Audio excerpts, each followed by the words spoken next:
අයිබෝවන් සුබ දවසක් ප්‍රාර්ථනා කරනවා සියලු දෙනාටම.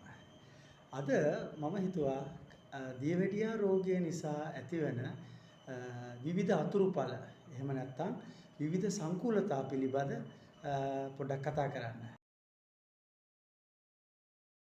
දීර්ඝකාලීනව ඩයබටික් නියුරෝපති කියන රෝගී තත්ත්වයෙන් පෙළෙන්නේ නම් ඔබට නිතර අත්පා හිරිගතිය, පාදවල කැක්කුම, මාංශ පේශී තදවීම මෙවැනි රෝග නිරන්තරයෙන්ම දැක ගැනීමට පුළුවන්.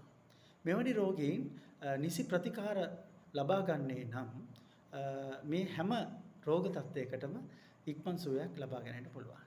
අපගේ නිල පාරම්පරික ප්‍රතිකාර, නිල සම්බාහන ප්‍රතිකාර, ඒ වගේම බෞද්ධ චිකිත්සක ව්‍යායාම නිසි ක්‍රමවේදයකට කරනු ලබන ප්‍රතිකාර පද්ධතිය තුළින් ඔබගේ සියලුම රෝගවල වලට නිසි විසඳුම් අපගෙන් ලබා ගන්න පුළුවන්.